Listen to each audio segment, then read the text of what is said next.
Check out the Alternative Games Twitter account, link in the description. Hello and welcome to a new video, and welcome to the end of E3 week.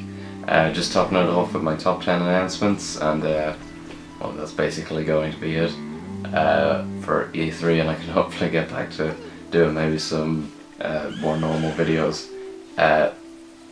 So without further ado, let's get started with this top 10. So first up, coming in at number 10, I've got Watch Dogs 2. Now, Watch Dogs 2, the original Watch Dogs was an okay game. It was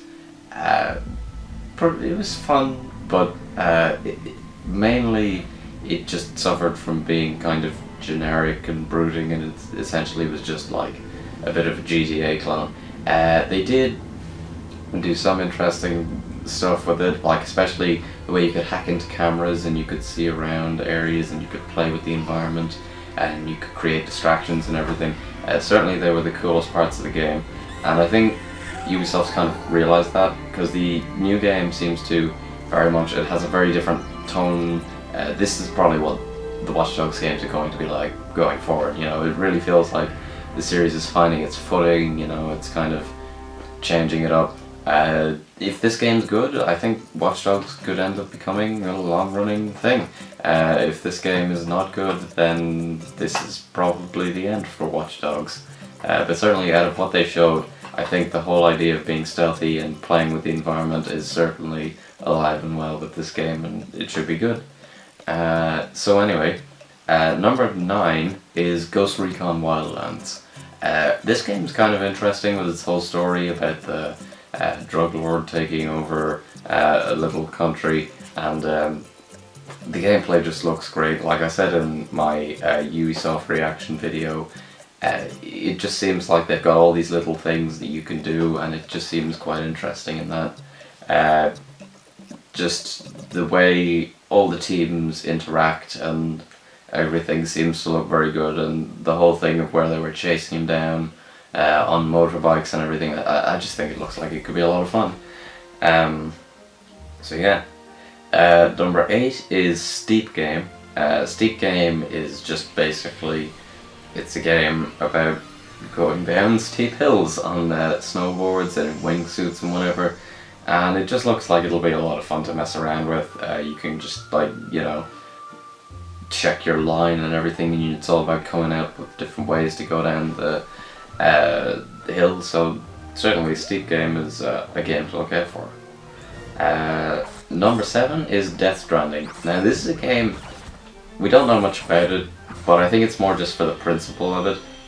It's definitely cool to see that Kojima is back in the fold, and he's making games again, and he's got his little production company set up. We'll see how it turns out. It's probably just going to be like a Silent Hill style horror game, but I think it's interesting now to see what his team will do after this game, even because this game is obviously going to be a horror game, which he's done before. But I'm just wondering now that he's probably not bound into just making Metal Gear game after Metal Gear game. What are the types of games Kojima Productions going to make? So certainly that's something to look out for and look forward to. Number 6, I have SpiderMan. Now, as you saw in my Sony reactions video, I'm just kind of excited for this. I think it looks pretty cool. I think if you can do half the stuff that he was doing in the trailer during normal gameplay, it should be fun. And obviously it's being made by Insomniac, you know, they're good at quips and all that, so certainly I think this could be a good game. Coming in at number 5, we have Ever Oasis. Now this is a game I haven't talked about yet. It was announced on day 2 of Nintendo's Treehouse. It's a new IP from Nintendo. It's being made by Grezzo, who did all the Zelda remakes, and the guy who's heading the project up worked on the first 3 Final Fantasies and the Mana series, and he was also a guy who had a hand in designing chocobos and everything. And you can certainly see with this, there's some creatures in it that are just like a mixture of owls and penguins, which is weird. But it just has this very Arabic, kind of Egyptian theme running throughout the whole thing, and it's kind of an action RPG, and it's all about collecting resources in these dungeons and sending it back to build up your Oasis, and I certainly think that's a very interesting concept for a game, and I would actually like to say it's nothing incredibly amazingly new, but it's just the way they seem to be doing everything. There seems to be just a bit of a bit of happiness and whatever to it, and it just seems like it'll be fun. So for our next game we have We Happy Few. Now they announced this game will be coming to consoles. It is an indie game that just looks really intriguing. It's got a really cool world to it, and I certainly think I'm just very interested in it. It seems to be kind of very focused on story and some interesting looking mechanics. It seems almost like a horror game, but you're running from people in smiley mask. It's just very interesting. It is coming out for Xbox One first, but hopefully it will come out for either Wii U or the PlayStation platform, so I can give it a go, because certainly it's very interesting to me. Coming in at number 3, we have the announcement that Severed. This is a game that was coming to the Vita, and it's made by the guys who made Guacamelee, is coming to the Wii U as well, and the 3DS, and it's actually going to be cross-buy between the Wii U and 3DS, which I think is really cool. Basically this is a game about somebody who wakes up in a weird world, and it's a kind of a dungeon crawler, and it's using touchscreen, so it actually has some very interesting mechanics with the ways you defeat enemies. You have to swipe at their weak points and everything, and I certainly think I've just been intrigued by this game ever since I found out that it existed. So basically, the art style is beautiful, it's really colourful, the story has a lot of mystery about it, and it certainly seems like they're trying to do something a bit higher brow. Guacamelee was a very fun game, but this is kind of a very different thing. While kind of using a similar art style, they're kind of making a very different game, and I think that's very interesting.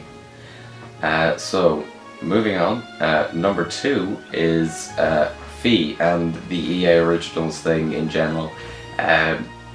This game just really got me going. I really liked just the whole world to it that they set up, and the guys over at Zunk are a really good game development team, so I can't wait to see what this game turns out like. I know they were especially the EA Originals program, because it means we may get some games from indie studios that are a bit higher budget, because I know a lot of indie games are typically 2D and whatever, but some of them might be able to do very interesting things with a bit more of a budget. They could do bigger, more expansive games that are still creative and whatever.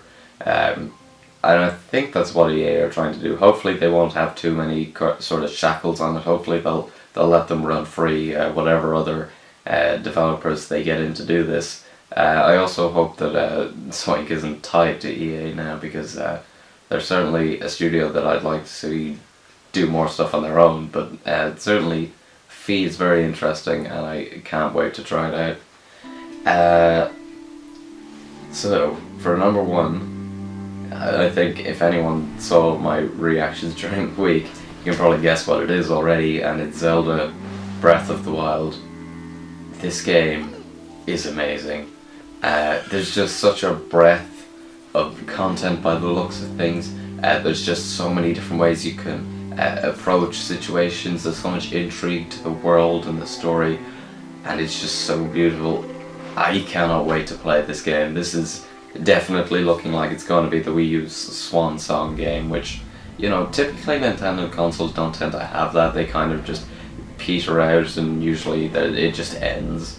But certainly I feel like with the Wii U, we're getting, like, this last year of 2016, we've gotten some pretty good games. I mean, we got Star Fox Zero, which was mixed reception, but I liked it personally.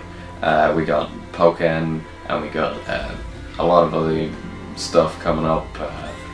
I know there's Paper Mario, some people don't really like, but I think it could be good. I'm remaining optimistic for that one. And all the games, obviously, that I mentioned in my top 7 upcoming Wii U games. And then it's just going to be capped off with Zelda Breath of the Wild. I know it's also coming out for NX, and if you don't have a Wii U, but you're maybe planning to get an NX, certainly I think this game is going to make it worth it if it's there at launch. It is just one of the most impressive games I've seen, and also I really like the way they revealed it, because, you know, they're clearly not trying to do... This is a very different game from, say, like Twilight Princess, which they revealed, and it was the same as Skyward Sword, where they revealed with big, like, orchestral music and everything was very exciting.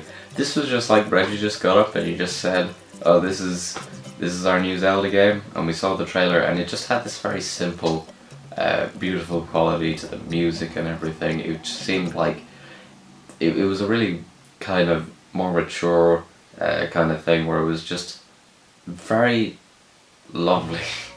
I don't really know how to put it, but it was just it was simpler, but at the same time it still, while they weren't going for that epic feeling, it still felt like it was a big deal, and I really just enjoyed that about it.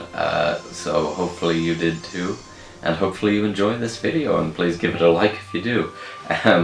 Please tell me down in the comments below if there are any games in particular that you liked from E3, and if you have not already, please subscribe.